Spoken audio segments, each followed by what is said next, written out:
अशक्य ही शक्य करतील स्वामी. श्री स्वामी समर्थ. नमस्कार सर्वांना. MS10 माझे स्वामीमध्ये तुम्हा सर्वांचे मनापासून स्वागत आहे. आपल्यापैकी अनेक भक्तांना स्वामींची सेवा मनापासून सुरू करायची असते, पण नेमकं कुठून सुरुवात करावी, कोणती पोथी वाचावी, कोणती पुस्तकं वाचावीत, नियम काय आहेत, केव्हा बसायचं वाचनासाठी, असे अनेक प्रश्न मनात येत असतात. आजच्या या व्हिडिओमध्ये आपण अगदी सोप्या भाषेत पाहणार आहोत की एक नवखा भक्त, नवशिक्या भक्त स्वामींची नित्यसेवा कशी सुरू करू शकतो आणि आवश्यक माहिती आणि आवश्यक जे काही साहित्य आपल्याला लागणार आहे ते आपण या सर्व व्हिडिओमध्ये तुम्हाला मी सांगणार आहे.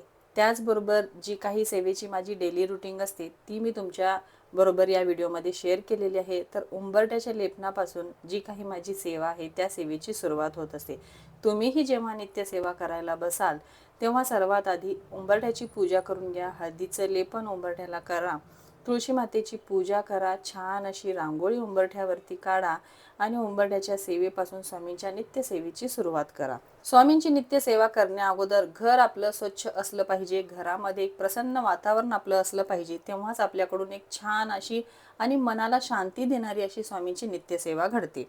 तर चला सुरुवात करूया. सुरुवात करण्यासाठी आपल्याला खूप काही साहित्यांची गरज नाही, फक्त एक आपल्या मनातला भाव हा खूप महत्त्वाचा असतो. खूप असे साहित्य पाहिजे, हे असलंच पाहिजे आणि त्याशिवाय पूजा होणार नाही किंवा स्वामी प्रसन्न होणार नाही असं काही नसतं.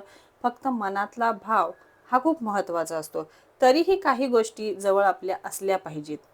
स्वामींचा फोटो किंवा मूर्ती तुमच्या देवघरामध्ये असायलाच पाहिजे किंवा एखाद्या शांत जागी स्वामींची प्रतिमा ठेवा, स्वामींची मूर्ती ठेवा.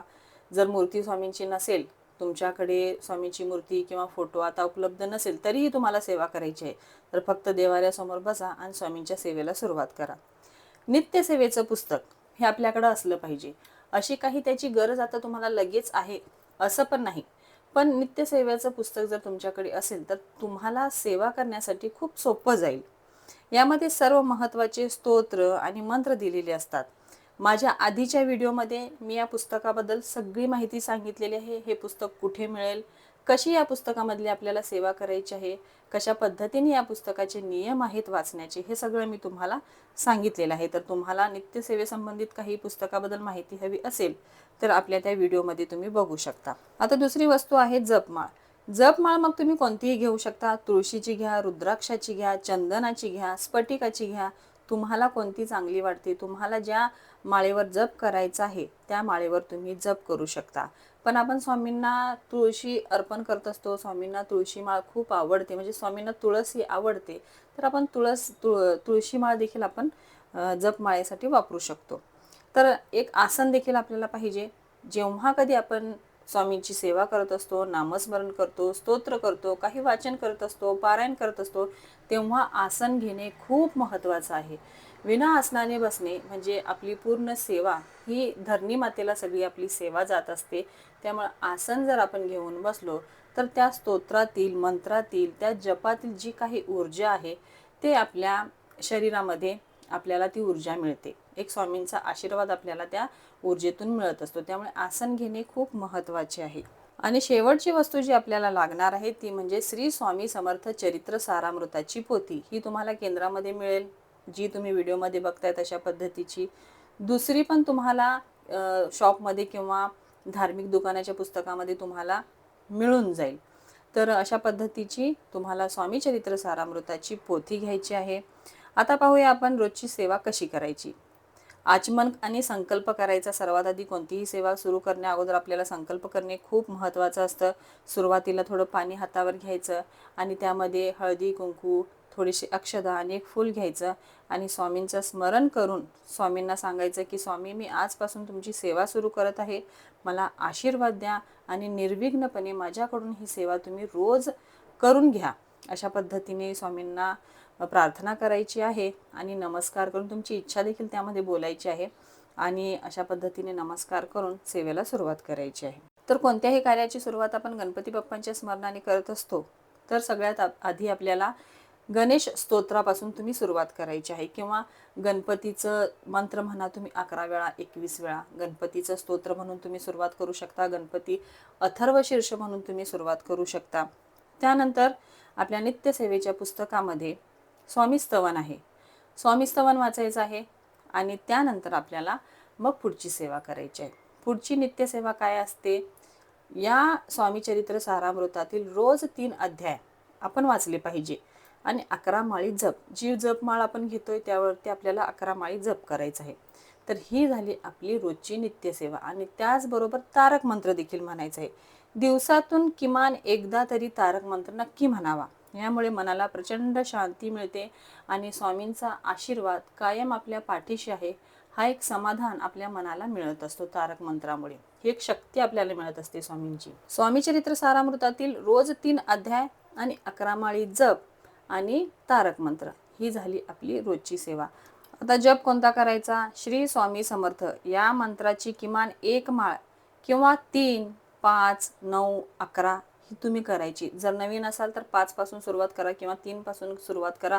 हळूहळू ही जपमाळ 11 पर्यंत तुम्ही न्या. सेवा करत असताना काही गोष्टी लक्षात ठेवा. शक्यतो सकाळी अंघोळ झाल्यानंतरच सेवा करावी, पण जर काही कामामुळे शक्य नसेल तर संध्याकाळी हातपाय धुवून सुद्धा तुम्ही राहिलेली सेवा करू शकता. खंड पडला तर काही कारणास्तव सेवेमध्ये खंड पडला तर घाबरून जाऊ नका. स्वामी माऊली आहे, ते कधीच रागवत नाहीत. तुमची मनातली भक्ती आणि भाव हा महत्त्वाचा आहे. सेवेत खंड पडला की स्वामी खरेच कोपतात का? स्वामी आपल्यावर चिडतात का? या टॉपिकवर देखील मी व्हिडिओ बनवलेला आहे. तुमच्या मनात अशी शंका असेल तर तो व्हिडिओ तुम्ही बघू शकता. स्वामी भक्तांनो, स्वामींची सेवा ही केवळ कर्मकांड नसून तो एक अनुभव आहे. तुम्ही एकदा मनापासून सुरुवात तर करून पहा. स्वामी स्वतः तुमचा हात धरतील. खूप साधी आणि सोपी सेवा आहे स्वामींची. सर्वात आधी गणपती अथर्वशीर्ष किंवा गणपती स्तोत्र किंवा गणपती मंत्र तुम्ही कोणतंही म्हणू शकता. त्यानंतर स्वामी स्तवन आणि मग स्वामी चरित्र सारामृतातील 3 अध्याय आणि 11 माळी जप. हे तुम्हाला एका वेळेत होत नसेल तर तुम्ही टप्प्याटप्प्याने देखील ही सेवा करू शकता. फक्त 12 ते 1:30च्या दरम्यान तुम्ही स्वामींची सेवा करू शकत नाही, म्हणजे वाचन वगैरे असलं काही करू शकत नाही. नामस्मरण तुम्ही करू शकता. त्याचबरोबर घरामध्ये दोन्ही वेळेला आरती करू शकता स्वामींची. करायचीच आहे आपल्याला घरामध्ये आरती स्वामींची. 2 वेळेला जमत नसेल तर 1 वेळेला तरी स्वामींची आरती करा. घरामध्ये स्वामींना दोन्ही वेळेचा नैवेद्य दाखवा. दोन्ही वेळेला जमत नसेल तर एकदा तरी घरामध्ये स्वामींना नैवेद्य दाखवा. तर अशा पद्धतीने स्वामींची ही नित्य सेवा आहे. जे नवीन स्वामींची सेवा करत आहे तर त्यांनी न घाबरता, मनामध्ये कोणतीही शंका न आणता स्वामींची अशी सेवा करा. थांबून थांबून तुम्ही जरी स्वामींची सेवा केली तरी चालते. सकाळी तुम्ही 1 अध्याय वाचला, संध्याकाळी परत 2 अध्याय वाचा. तुम्ही सकाळी 2 माळी जप केला, संध्याकाळी बाकीच्या माळी जप करा. तर याचे नियम काही आहेत का? नियम काहीच नाही. श्रद्धेने फक्त सेवा करा. वेळेचे, नियमाचे काहीच बंधन नाही स्वामींच्या सेवेसाठी. मी जेव्हा नवीन नवीन स्वामींची सेवा करत होते तेव्हा माझ्याकडे स्वामींची मूर्ती, स्वामींचा फोटो किंवा माळ जप काहीच नव्हतं. मी फक्त मोबाईलमध्ये बघून स्वामींचे 3 अध्याय वाचत होते आणि बोटांवरती मी नामजप करत होते. तर स्वामींच्या सेवेसाठी कोणत्या वस्तूंची आणि काही नियमांची गरज नाही. फक्त मनातला भाव स्वामींना हवा असतो. तर खूप साधी आणि सोपी पद्धत आहे स्वामींची सेवेची. तर कृपया करून तुम्ही सगळेजण मनातली भीती काढून स्वामींची नित्य सेवा करा.